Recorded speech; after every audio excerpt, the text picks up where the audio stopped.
Okay, welcome to all and good morning to all. ये lecture है 29 अगस्त का और आप इसे या तो यूट्यूब पे देख पा रहे होंगे या तो गूगल मीट पे। एक ही क्लास है सेम। जो नए स्टूडेंट हैं उनको मैं यूट्यूब का लिंक दे रहा हूँ, पुराने स्टूडेंट भी यूट्यूब पे देख रहे होंगे। गूगल मीट जब सारे स्टूडेंट्स की KVS आईडी आ जाएगी तो मैं गूगल मीट पे प्रॉपर सभी की क्लासेस स्टार्ट कर दूँगा। हाँ, क्लास का जो मोड होगा ऐसा ही होगा जैसा मैं आप यहाँ यूट्यूब पे देख पा रहे हैं। PDF होगी और बोर्ड पे मैं कुछ आपको बता दूँगा। आई थिंक मैथ्स के लिए ये बेस्ट है। ओके, मिसलेनियस एक्सरसाइज में लास्ट क्लास में हमने सारी वर्ड प्रॉब्लम कर ली है। मीन्स क्वेश्चन नंबर 13, 14, 15 एंड 16 ये डिस्कस हो चुका था। अब आज की क्लास में हम क्वेश्चन नंबर 1 से डिस्कस करेंगे। क्लास स्टार्ट करने के पहले नए स्टूडेंट्स को फिर से एक बार बोल देना चाहता हूँ कि आप पुरानी वीडियोस 1 से स्टार्टिंग से कंप्लीट कर लीजिए। आज मैं उन सारे वीडियो को थोड़ा सिस्टम से कर लूँगा, नंबरिंग कर दूँगा जिससे आप पहचान पाओ कि कौन सी पहली है कौन सी दूसरी। और कोई प्रॉब्लम है तो मैसेज कर दीजिएगा। कुछ स्टूडेंट्स के क्वेश्चंस भी आए हैं तो क्वेश्चंस को मैं कल की वीडियो में इंक्लूड कर लूँगा। ओके, तो स्टार्ट करते हैं चैप्टर 1 की मिसलेनियस एक्सरसाइज के बचे वाले क्वेश्चंस। तो आई थिंक नेक्स्ट लेक्चर तक ये वाला चैप्टर कंप्लीट हो जाएगा। फिर जो नए स्टूडेंट्स हैं वो लेक्चर कंप्लीट करेंगे, फिर हम एक छोटा सा टेस्ट ऑर्गेनाइज करेंगे चैप्टर नंबर 1 से रिलेटेड। ओके, और आपको जो एक्सरसाइज होमवर्क दिया गया है वो जल्दी सारे के लिए होमवर्क होगा। होमवर्क मैंने स्टार्टिंग में दिया था 1.1 एक्सरसाइज, लेकिन ढेर सारे स्टूडेंट के पास KVS आईडी नहीं है तो आप होमवर्क भी सबमिट नहीं कर पा रहे हैं। ओके, तो कोई प्रॉब्लम नहीं है, अभी सारे एक बार आ जाओ। फिर हम होमवर्क को 5 अगस्त लास्ट डेट रखते हैं, पूरा कंप्लीट फर्स्ट चैप्टर नंबर 1 का PDF। Okay, chapter number 1.1 and miscellaneous 2 का PDF, क्योंकि बहुत बड़ी PDF हो जाएगी तो उसे मेरे लिए भी डाउनलोड करना और चेक करना मुश्किल हो जाएगा।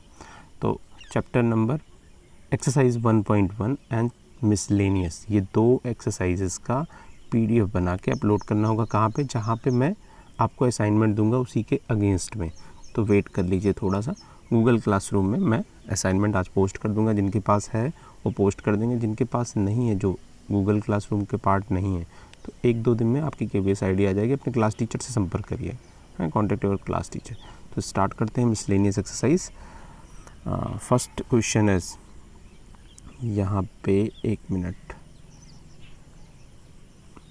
Decide among the following sets which set are subset of one and another।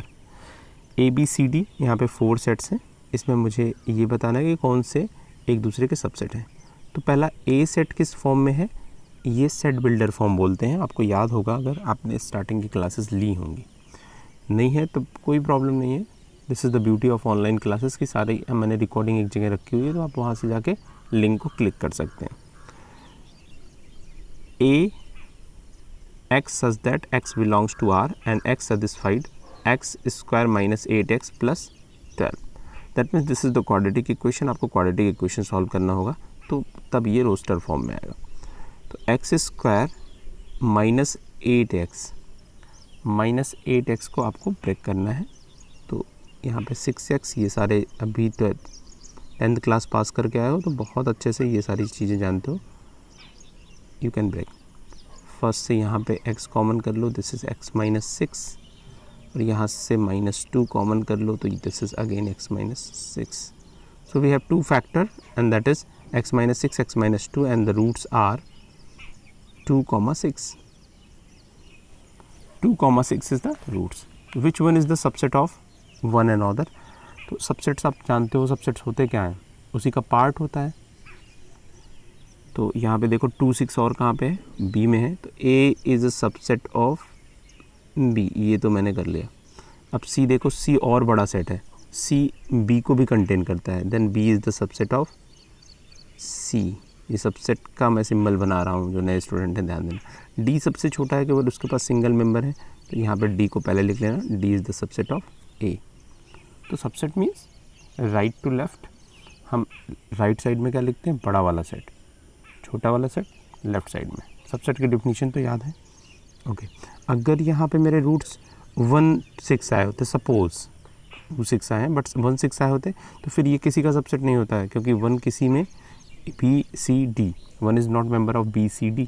Okay, so first वाला कंप्लीट हो गया। ये 2 मार्क्स में लास्ट ईयर के पेपर में पूछ लिया था, बहुत सिंपल है, आप कर सकते हैं। यहाँ से आपको रोस्टर फॉर्म आना चाहिए, थोड़ी बहुत कैलकुलेशंस आनी चाहिए। तो ये कंप्लीट हो चुका है।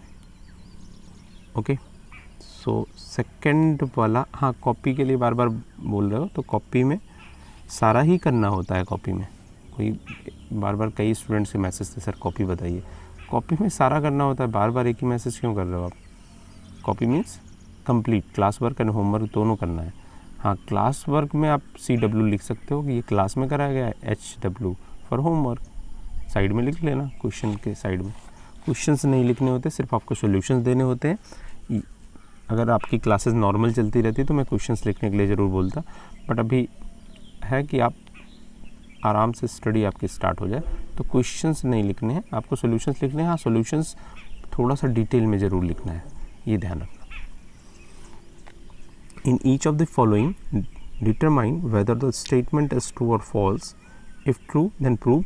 If false, then give an examples. हाँ, यहाँ पे थोड़ा सा आपको मैं कुछ बताना चाहूँगा, काफ़ी इम्पोर्टेंट है। देखो, अगर आपका स्टेटमेंट ट्रू है तो प्रूफ करना है, और फॉल्स है तो एग्जांपल देना है। ये चीज़ बहुत याद रखना, ये सिर्फ क्वेश्चन पॉइंट ऑफ व्यू से मत देखना। जब भी किसी भी स्टेटमेंट को आपको फॉल्स करना होता है तो एक एग्जांपल देना होता है। जैसे एक सिंपल सा कुछ मैं आपको बता देता हूँ। जैसे मैंने बोला, all the students of 11th class are intelligent. सारे बच्चे 11th क्लास के इंटेलिजेंट हैं, जीनियस हैं। मैंने क्या वर्ड बोला? सारे बच्चे। और अगर मैं एक बच्चे को पिक करके दिखा दूँ कि मतलब ये बच्चा बहुत वीक है, मतलब not able to read and write, तो दैट मीन्स सारा तो नहीं हुआ ना। तो एग्जांपल देके मैंने फॉल्स कर दिया स्टेटमेंट को कि no, all students are not genius. तो दैट मीन्स एग्जाम्पल्स होता है जब किसी भी चीज़ को आपको फॉल्स करना हो। बट अगर प्रूफ करना है, सपोज़ कि सारे बच्चे इंटेलिजेंट हैं, मैंने 1 पिक किया, 2 पिक किया, तो हमें सारे दिखाने पड़ेंगे, मीन्स इन जनरल प्रूफ करना पड़ेगा। आगे हम और डिटेल बात करेंगे इन सारी चीज़ों की, बट ये ध्यान रखना, जब भी आपको प्रूफ करने के लिए बोला जाए तो एग्जाम्पल्स यूज़ नहीं करोगे, क्योंकि एग्जाम्पल्स यूज़ करोगे तो प्रॉब्लम आएगी आगे के। अभी यहाँ पे प्रूफ में भी मैं बताऊँगा। Okay, X belongs to A, X belongs to A and A belongs to B. X belongs to A. A belongs to means इसका मेंबर है A का, A सेट का, और A belongs to B. A B में belong कर रहा है। Then X belongs to B. ये करेक्ट है या इनकरेक्ट है, इसको देख लेते हैं। देखना, question is X belongs to A and A belongs to B. A यहाँ पे क्या है? एक सेट है। X क्या है? एक ऑब्जेक्ट्स है, एलिमेंट्स हैं। अब पूरा सेट B में बिलोंग कर रहा है। आपने देखा है B में बिलोंग करने का मतलब B सेट्स का कलेक्शन कर रहा है। तो 100% X A से बिलोंग B से बिलोंग नहीं कर सकता, क्योंकि A तो एक छोटा सा एलिमेंट्स है, मेंबर है A का, और कंप्लीट सेट बिलोंग कर रहा है। देखो, आपने अगर पावर सेट देखे होंगे तो उसमें ये कंडीशंस आती है, और मैंने 1.3 में ऐसे एग्जांपल्स आपको बताए भी हैं और क्वेश्चंस भी है। एक मिनट, मैं और क्लेरिफाई आपको कर देता हूँ। सपोज़ A मैंने सेट ले लिया है, यहाँ पे मैंने ले लिया 0,1, ओके, और यहाँ पे 0 is the member of A and 1 is the member of A, okay. अब देखना, B सेट में ऐसा कंस्ट्रक्ट करूँगा कि A उसमें हो जाए। B के अंदर ही मैंने पूरा complete set as a member ले लिया। जब B के अंदर ये सेट आएगा तो ये सेट तो है, बट B का मेंबर है कंप्लीट, एंड 2,3, ओके। अब 0 is member of A, but 0 is not member of B। B का मेंबर नहीं है, जबकि A क्या है? A बिलोंग्स टू B है, क्योंकि A यहाँ पे सेट नहीं है। सेट तो है ही सेट के फॉर्मेट में, बट इसका मेंबर भी है, क्योंकि मेंबर्स कॉमा से सेपरेटेड होते हैं। बहुत क्लियर है, जो कॉमा से सेपरेटेड होंगे, जिन पे कर्ली ब्रैकेट नहीं होगा, दे आर मेंबर्स। मतलब कर्ली ब्रैकेट भी हो सकता है मेंबर्स में, बट वो कॉमा से सेपरेटेड होंगे। This is the necessary condition. यहाँ पे आप देख रहे हो कि कॉमा से सेपरेटेड नहीं है। क्लियर? सो एज एग्जाम्पल दे दिया, क्योंकि ये स्टेटमेंट फॉल्स था इसलिए मैंने एग्जाम्पल्स दे के आपको क्लेरिफाई कर दिया। आपको ध्यान होगा जहाँ पावर सेट हम बनाते हैं तो पावर सेट के अंदर सेट भी रखते हैं और सेट कर्ली ब्रैकेट से होते हैं। तो 0 मेंबर है यहाँ पे, बट 0 यहाँ पे मेंबर नहीं है। तो this is not necessary condition that x belongs to a belongs to b, then x belongs to b। ये फॉल्स हो गया। देख रहे हो ना, कोई प्रॉब्लम नहीं है। अगर कुछ भी आप बोलोगे तो मैं रिवाइज कर दूंगा अगले क्लास में। सेकंड है a is a subset of b। a b का सबसेट है and b belongs to c and b belongs to c, then a belongs to c। ये भी फॉल्स लग रहा है। सी पर आपका सेट बिलोंग कर रहा है, आप दूसरे वाले सेट को भी बिलोंग्स कर रहे हो, means this is not fair statement. या इसका तो बहुत छोटा सा एग्जांपल्स आप यहीं पे क्रिएट कर सकते हो। देखो ये फॉल्स कैसे है, सेकंड वाले क्वेश्चंस पे हम डिस्कस कर रहे हैं। A is the subset of B. एक छोटे छोटे एग्जांपल्स आप लिया करो। A is the subset of B, तो ए को मैं यहाँ पे सिंगलटन बंद कर देता हूँ, बी को क्या कर देता हूँ। और किसी को भी नहीं समझ में आता छोटे एग्जांपल्स क्रिएट करके अपने आप को सारे फिक्स कर लो। A is the subset of B, क्योंकि B is the super set of A. बड़ा सेट है, ए के कंटेन कर रहा है उसके मेंबर्स को, हो गया सबसेट। अब बी सी में बिलोंग, एक ऐसा सेट है जिसमें बी होगा। बी होगा तो मैं बी को कंप्लीट पुट करना है। ध्यान रखना बी होने का क्या मतलब है, that means B is the complete B. B set is the member of C. पूरे के पूरे बी सेट को मैंने पुट किया है, ध्यान रखो। Okay, this is the important one. Comma 3, मैंने छोटा सा एक एडिशनल ले लिया। अब आप यहाँ से देख के बताओ, ए कहीं सिंगलटन 1 है, यहाँ पे कर्ली ब्रैकेट 1 है, सी का मेंबर नहीं है ना। सारी कंडीशन कंप्लीट भी हो रही है, that means this is false. Curly bracket 1 होना चाहिए, नॉट 1। यहाँ पे 1 is not member of C, ये आप लिख दोगे ना। Singleton 1 is not member of C, that means A is not member of, A does not belongs to C. A belongs to C का क्या मतलब है कि सिंगलटन 1 बिलोंग्स करना चाहिए सी में, बट ऐसा नहीं है, डज नॉट बिलोंग्स। तो सेकंड वाला क्वेश्चन कर लोगे, ये भी this is false, again false. Okay, question number 3 is A is the subset of B and B is the subset of C, then A is the subset of C. Okay, ये this is the true statement, और ये आपने Venn diagram से भी कर सकते हो। ढेर सारे तरीके हैं, आइए देखते हैं 1 by 1। Now the question is A is a subset of B and B is the subset of C, implies A is the subset of C. ये आपको चेक करना है, तो मैंने बोल दिया आपको ट्रू है।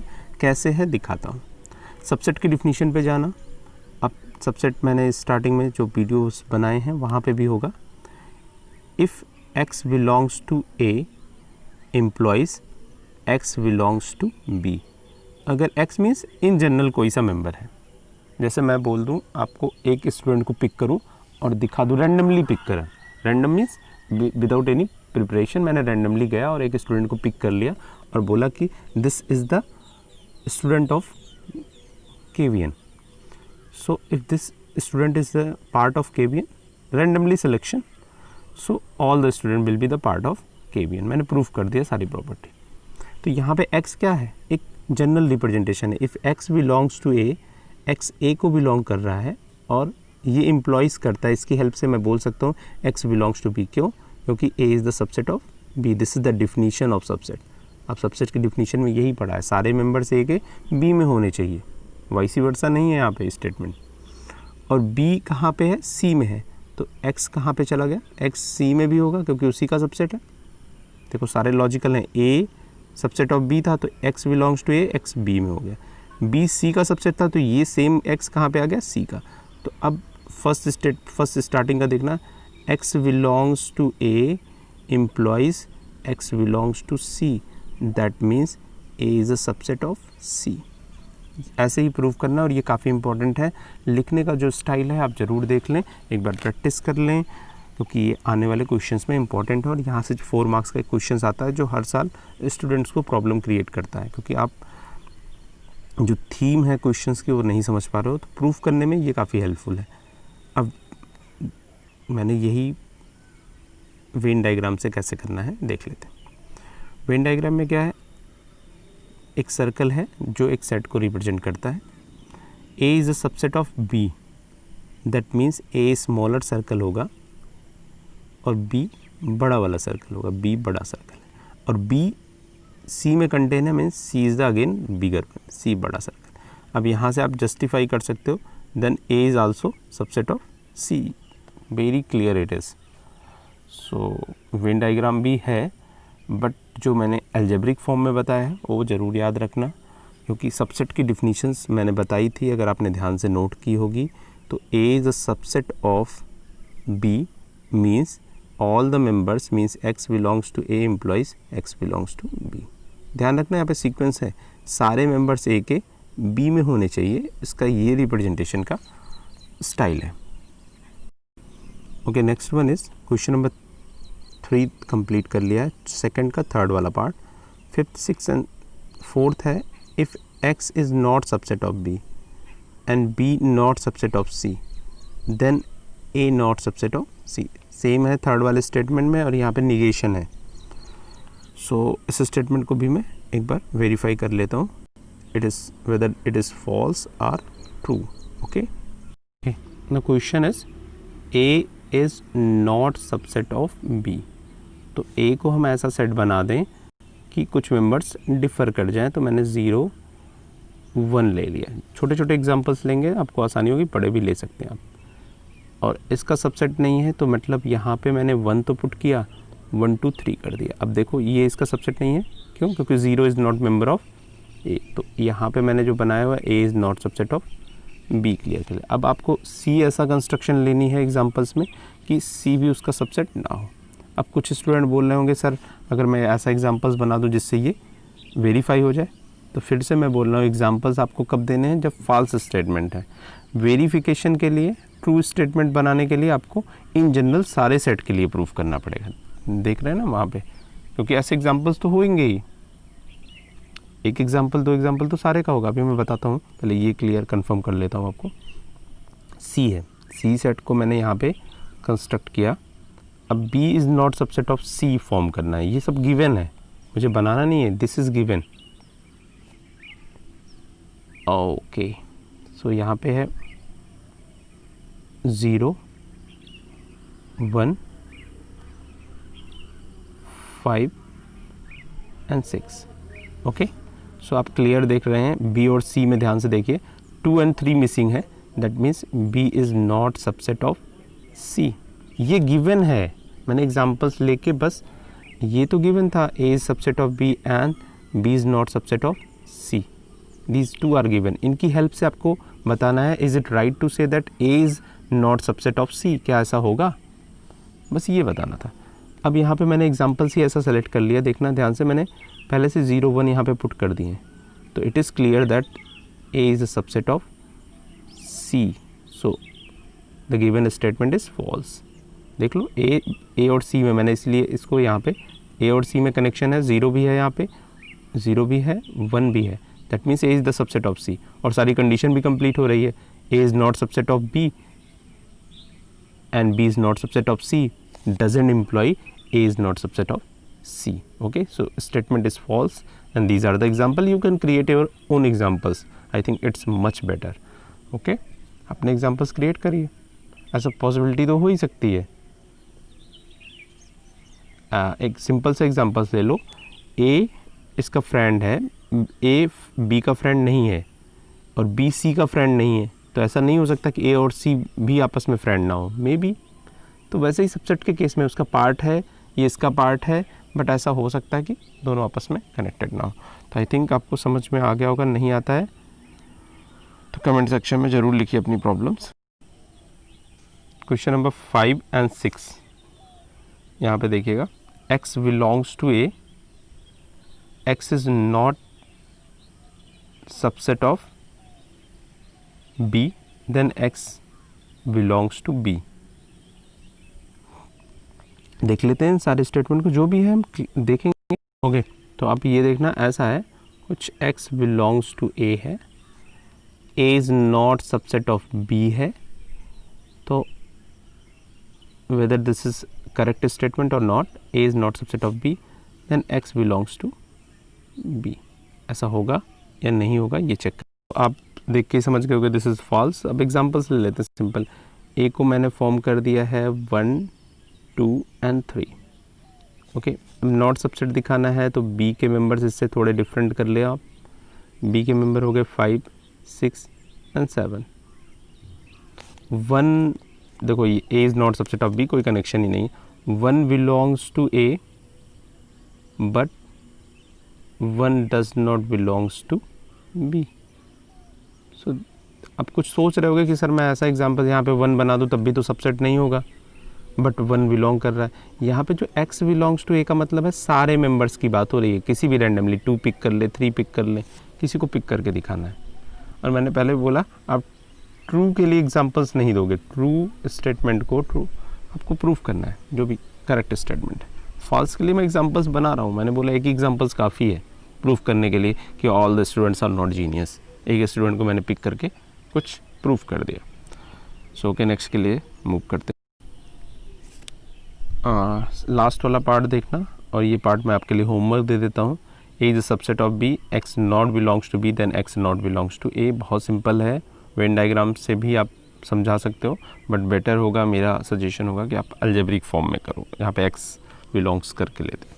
और बहुत सिंपल है, ये ट्रू स्टेटमेंट है, आपको प्रूफ करना है।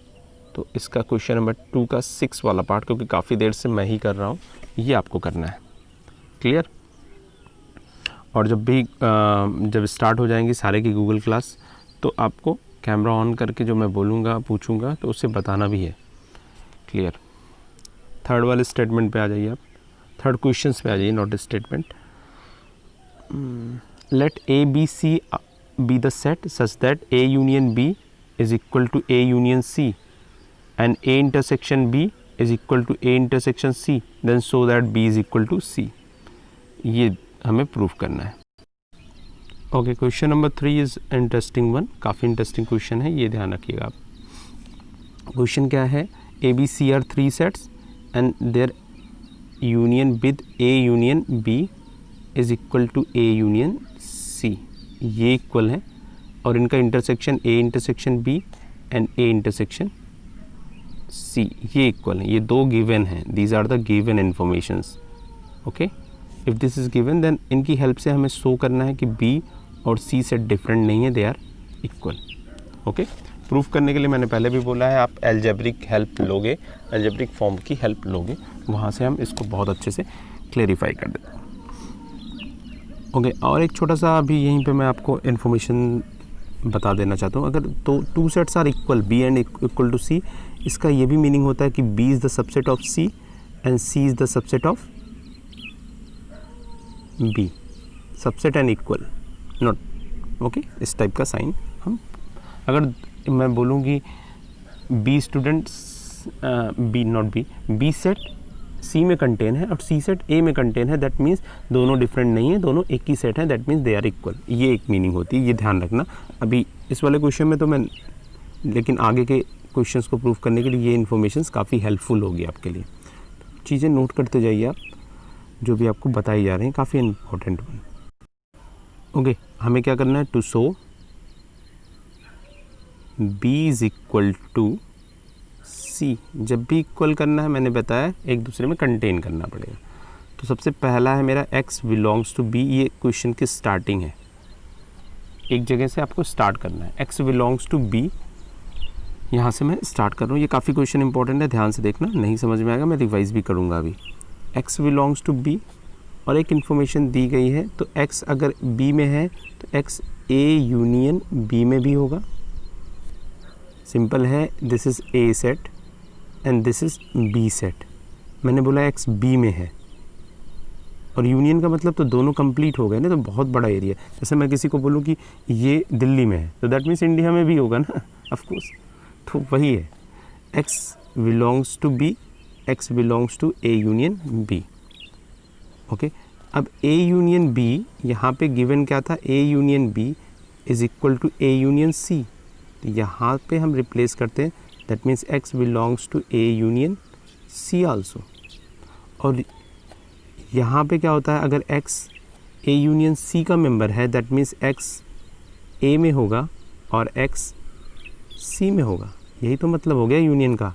आपने यूनियन की डिफिनीशंस पढ़ी हैं, इसीलिए मैं स्लो चल रहा हूँ कि जिससे आप सारी डिफिनीशन को रिवाइज कर लो। x A union C means x इधर x इन A और x in C। Okay, x A में भी हो सकता है, C में भी हो सकता है। तो अब हमारे पास दो पॉसिबिलिटी हो गई, case 1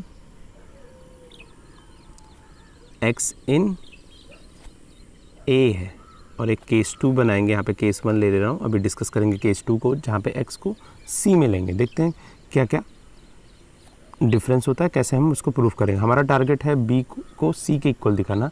our target is b is equal to c, we have to show this. So okay, x a में है और मैंने x स्टार्टिंग यहाँ पे देख लीजिए, स्टार्ट कहाँ से किया था प्रूफ करने के लिए, x को b में मैंने सेलेक्ट ही किया था। x belongs to a, then x belongs to a intersection b। यहाँ पे लिखिए सिंस, क्योंकि मैंने क्या लिया हुआ है, x belongs to b। x को b में भी लिया हुआ है और x तो a में है केस 1 के अकॉर्डिंग। अगर ऐसा है तो दोनों के इंटरसेक्शन में भी होगा, कि जो कॉमन एलिमेंट होते हैं कहाँ पे होते हैं, इंटरसेक्शन में होते हैं। अब bye given information a intersection, starting में देखा a इंटरसेक्शन b किसके इक्वल है, a इंटरसेक्शन c के इक्वल है। यहाँ पे पुट कर देता हूँ x, then x, this can be replaced, x belongs to c also। अब x इसको आप कैसे लिख सकते हो, x belongs to a intersection c, that means x belongs to a and x belongs to c। x a में भी है, x c में भी है। मेरा केस की स्टार्टिंग में देखना, जहाँ से क्वेश्चन स्टार्ट किया था, क्या लिया था, x b में लिया था। अभी मैंने eventually we reach the destination and that is x in c। देखो लिखने का तरीका देख लो, फर्स्ट टाइम कर रहे हो आप, x belongs to b and मैंने प्रूव कर दिया है कि x कहाँ पे है, c में है। व्हाट इट मीन्स, आपको याद आ रहा होगा सबसेट की definition, then b is the subset of c। b c का सबसेट है। क्लियर है, यही तो सबसेट की डिफिनीशन है। मैंने स्टार्टिंग में बताया था b equal to c proof करने के लिए मुझे b को c का भी सबसेट बताना पड़ेगा और c को b का भी सबसेट बताना पड़ेगा। ओके, सो आई होप यहाँ तक आपने कर लिया है, यहाँ तक आपको कोई प्रॉब्लम नहीं होगी। तो b बिलोंग्स टू c। वाइसी वर्सा आप c को b में भी दिखा सकते हो। अब सारे सोच रहे हो कि वाइसी वर्सा वाला स्टेटमेंट हम कैसे करेंगे। तो वाइसी वर्सा में आपको क्या दिखाना है, कुछ नहीं दिखाना है, आपने यहाँ पे देखना है ना। देखो यहाँ पे दो केसेस बने थे, x a में है, x c में है। जब x a में बिलोंग करेगा तब तो मैंने दिखा दिया कि b is the subset of c। अब यहाँ पे आप स्टार्ट करोगे x बिलोंग्स टू c से, ये स्टार्टिंग जो होगी x बिलोंग्स टू c की होगी। क्यों, क्योंकि आपको दिखाना है c is the subset of b ना, तो पहले c में स्टार्ट करोगे। देखो मैं बता देता हूँ, x belongs to c start करोगे। अब यहाँ से आप लिखोगे कि x बिलोंग्स टू c है, then I can write x belongs to a union c, ऐसे लिख सकते हैं, यूनियन में होगा। फिर सारे स्टेटमेंट वही हो गए, a यूनियन c है तो a यूनियन b हो जाएगा, a यूनियन b होगा तो a में होगा या फिर b में होगा, b में होगा तो कोई प्रॉब्लम नहीं है। फिर a वाला स्टेटमेंट लेंगे, तो 2 पार्ट्स में करना है। अगर बोलोगे तो कंप्लीट करा देंगे, अदरवाइज़ आप आई थिंक कर लोगे, या फिर मैं कंप्लीट करा ही देता हूँ। तो ये हो गया आपका पहला बॉक्स तैयार हो गया, मैं इसको कंप्लीट करा दूँ, अदरवाइज़ फर्स्ट टाइम तुम लोग ये भी नहीं कर पाओगे। काफ़ी इंपॉर्टेंट है इसलिए मैं कंप्लीट करा रहा हूँ इसको। ये देखो, ये एक स्टेटमेंट मैंने ब्लू कलर से कर दिया, ये याद रखना। अब अगला, ओके, तो मैं ये सब हटा देता हूँ और फिर अगले स्टेटमेंट को प्रूफ करता हूँ। सेकंड स्टेटमेंट, अब सेकंड केस लेने की ज़रूरत नहीं, क्योंकि वहाँ पे तो b था ही। ओके, स्टार्ट करेंगे। x बिलोंग्स टू c, कोई प्रॉब्लम नहीं, हम स्मूथली धीरे धीरे हमारा सिलेबस कवर होगा। आप कॉपीज़ मेंटेन करते रहिए, क्वेश्चंस पूछते रहिए, ये मत पूछिए कि ये कॉपी कैसे बनानी है। आप जानते हो 11th class means second most senior class of school education. Okay, so x belongs to C, that means x belongs to, आपको आइडिया हो गया ना कैसे करना है, A यूनियन C, क्योंकि यूनियन बड़ा सेट है, सेम सारे स्टेप वैसे ही रहेंगे। और अगर क्वेश्चन का वेटेज 2 मार्क्स में सपोज ये क्वेश्चन आ जाता है तो आप लिख दोगे similarly we can prove that C subset of B, क्योंकि B सबसेट ऑफ C तो मैंने दिखा दिया था। अब यहाँ पे A यूनियन C इक्वल है, गिवन है, बुक भी साइड में रखा करिए, A यूनियन B के, तो x belongs to A union B also, that means x belongs to A और x belongs to B। x belongs to B है तो कोई प्रॉब्लम नहीं है, तब तो सबसेट हो ही गया, देखना। But x belongs to A है तो क्या है, इसलिए हम अगला केस बना लेंगे, case 1 x belongs to A। x belongs to A है तो x belongs to A intersection C होगा, क्योंकि A इंटरसेक्शन C क्या था आपका, C में तो था ही, इसलिए इंटरसेक्शन में भी होगा। C में तो मैंने स्टार्ट ही किया है, इस केस में A में भी लेके चल रहे हैं, तो that means A intersection C में होगा। x belongs to A intersection C, then x belongs to A intersection B, as A intersection B यहाँ पे लिख देना, since A intersection C is equal to A intersection B, it is given information, we are using it. So x belongs to A and x belongs to B. A में तो मैंने start ही किया था, B में भी belongs हो गया, that means x belongs to B. तो starting from x belongs to C and eventually we reach the destination that x belongs to B. That means C is a subset of B. ये सारे, और एक box और बनाया था जहाँ पे B is the subset of C था। Okay, that means these two are not different, they are equal. Equal proof करने के लिए मैंने स्टार्टिंग में बता दिया, एक दूसरे को सबसेट में दिखाना होता है, तो ये प्रूफ हो गया 4 मार्क्स में। ये मैक्सिमम टाइम्स क्वेश्चन पूछे जाते हैं, तो एक अच्छा डिस्कशन था यहाँ पे 4 मार्क्स के लिए आपके लिए। ओके, आपके सिलेबस से कौन कौन से क्वेश्चंस बाहर हो चुके हैं, क्योंकि बहुत कम टाइम है, क्योंकि नया डिस्कशन शुरू करूंगा तो मुझे जल्दी जल्दी बताना होगा। एक तो क्वेश्चन नंबर 5 आपके सिलेबस से बाहर हो चुका है, क्योंकि डिफरेंस ऑफ सेट नहीं है। वैसे क्वेश्चन नंबर 4 में भी एक पार्ट बाहर हो चुका है, ये वाला, तो फिर भी हम डिस्कस कर दूंगा, मैं थोड़ा सा आपको बता दूंगा, but this is out of syllabus for this year as for as examination is concern. तो ये 5 हमें डिस्कस ही नहीं करना है क्लास में, क्योंकि difference of set and complement of set ये दोनों ही बाहर हो चुके हैं। बाकी क्वेश्चंस छोटे छोटे क्वेश्चंस हैं, आई होप नेक्स्ट क्लास में ये कंप्लीट हो जाएगा। नहीं कंप्लीट होगा कोई प्रॉब्लम नहीं, हमारे पास टाइम है, हम धीमे धीमे सीखते रहेंगे। फर्स्ट 2 चैप्टर्स हमारा टारगेट होगा, नेक्स्ट आपका एग्ज़ाम होगा सितंबर एंड में, तो वहाँ पे हमारे पास 2 चैप्टर्स एटलीस्ट, कम से कम 2 होंगे, मैक्सिमम 3 चैप्टर्स होंगे आपके सिलेबस में, तो मैं सारा कंप्लीट करूँगा, आपको कुछ एडिशनल क्वेश्चंस भी करवाऊँगा, और आपके टेस्ट भी हर चैप्टर कंप्लीट होने के बाद टेस्ट भी लेंगे। जो भी नए स्टूडेंट्स हैं उनके लिए कोई प्रॉब्लम नहीं है, आज मैं सारी वीडियोज़ को दिन में बैठ के या कल तक 1 2 3 कर दूंगा, तो सारा 1 बाई 1 आप देख लीजिएगा, तो सारी क्लासेस कवर हो जाएंगी। कुछ भी ऐसा नहीं है कि आप पीछे हो जाओगे या आप नए हो तो आपके साथ कोई प्रॉब्लम आएगी, सारे इक्वल हैं, बट डेकोरम थोड़ा सा मेंटेन करिए। कमेंट करते समय, बात करते समय, किसी का फ़ोन भी आता है कोई नए स्टूडेंट्स का, थोड़ा सा डेकोरम आप मेंटेन करेंगे। ओके, कुछ और प्रॉब्लम है तो बता दीजिएगा, अदरवाइज़ अपनी प्रॉब्लम ज़रूर लिखते रहिए ना, उससे मुझे भी आइडिया होगा कि आपकी प्रॉब्लम्स और कहाँ आ रही है। रिवीजन आपको चाहिए, किस टॉपिक पे चाहिए, कौन सा क्वेश्चन नहीं समझ में आया और मैं बेहतर ढंग से आपको बता सकता हूँ, तो ये सारी प्रॉब्लम्स हैं जो आप मुझे बता सकते हो। अगर आपको ये फेस हो रही हैं, तो अगर आपकी प्रॉब्लम सॉल्व हो रही है तो no problem at all. So question number 4 interesting 1, 5 6 7 सारे ही क्वेश्चन इंटरेस्टिंग है। मैंने पहले भी बोला था कि मिसलेनियस एक्सरसाइज से आपको मिनिमम 1 क्वेश्चन और मैक्सिमम 2 क्वेश्चंस मिल सकते हैं आने वाले एग्ज़ाम में, तो ध्यान रखिएगा कितनी इंपॉर्टेंट है मिसलेनियस एक्सरसाइज, क्योंकि आपने देखा इसके पहले हमने सेट सीखे थे। तो एक बार जो नए स्टूडेंट आ गए हैं उनको मैं एक बार थोड़ा सा और बता ही देता हूँ। हमने सेट की स्टार्ट किया था, सबसे पहले डिलीटेड पोर्शन हमारे क्या हुआ है, हमने वो कंप्लीट किया। उसके बाद चैप्टर नंबर 1 सेट का स्टार्ट किया। सेट में हमने चैप्टर 1.1 एक्सरसाइज स्टार्ट की, फिर 1.2 एक्सरसाइज स्टार्ट की, 1.3 एक्सरसाइज स्टार्ट की, फिर बीच में कुछ डिलीटेड पोर्शन आ गए और 1.4 करने के बाद हमने 1.4 को स्किप कर दिया क्योंकि ये हमारे सिलेबस से बाहर था। आप देख लेना डिलीटेड पोर्शन में तो कंप्लीट हो जाएगा, मैं क्योंकि यहाँ पे तो मैं बहुत स्पीड में बता रहा हूँ। तो ऐसे ही अब मिसलेनियस एक्सरसाइज हम कर रहे हैं। सिर्फ 2 पोर्शन डिलीट हुए हैं। First one is the difference of set and second one is the complement of set. हर क्वेश्चन की स्टार्टिंग में, हर एक्सरसाइज के स्टार्टिंग में आपको डिलीटेड साइड में लिख लेना है, कॉपी बनाते समय ये ध्यान रखना। और जो मैंने स्टार्टिंग में बताया था डिलीटेड पोर्शन पूरी कॉपी में ज़रूर लिख लेना एक साथ, जिससे आप कॉपी में उसका पीडीएफ में जब आप भेजोगे तो deleted portion, exercise 1.1 and miscellaneous 1।